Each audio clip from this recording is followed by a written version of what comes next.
A new study published by JAMA Pediatrics found that nearly 1 in 5 adolescents in the U.S. are pre-diabetic.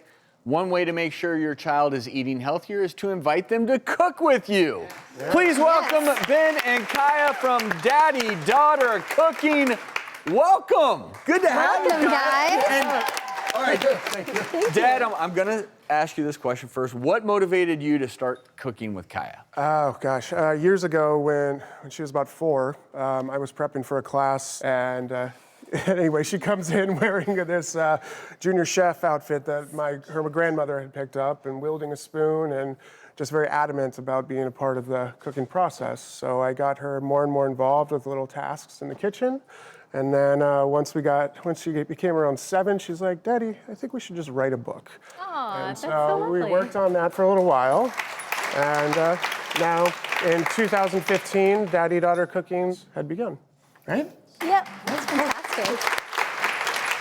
Kaia, what do you enjoy most about cooking with your dad? Well, I like that I'm able to actually know what I'm actually eating and not like buying stuff from a fast food restaurant or restaurants in general, not really knowing what goes into the food.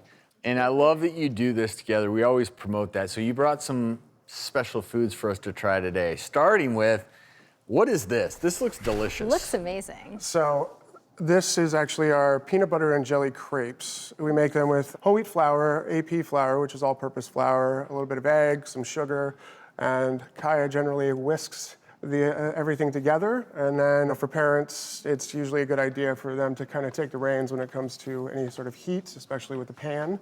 So when we're swirling it around. So Kaia, show me how you might put this together. And while you do that, I'm going to pass this over to my colleague, Dr. Batra. So you start showing us how you do this. Is this peanut butter? Yes. Peanut butter and jelly. Peanut butter and jelly. But what's beautiful about this is I also have raspberries, blueberries, blackberries, extra antioxidants. You're a true artiste, aren't you? Yeah. This is delicious too. It's kind of an update on a classic, right? This is something all kids can get behind, but it's also kind of a little bit more modern whole wheat crepe. It's delicious. And we also do our own jams and jellies and preserves, which is another fun thing that anybody can do together. So you make your own? Yes. And you know what's great about that is you can kind of control the sugar content. A lot of times you go get a jam and really all it is sugar flavored as a fruit. Yeah, in ours we use coconut sugar instead of actual sugar, so it's a little bit less, I guess it's better for you, or less. And Kaia, I have to tell you, less. This is the best peanut butter and jelly thing I've ever had. So thank you. It's really tasty. Aww. And it's fun too.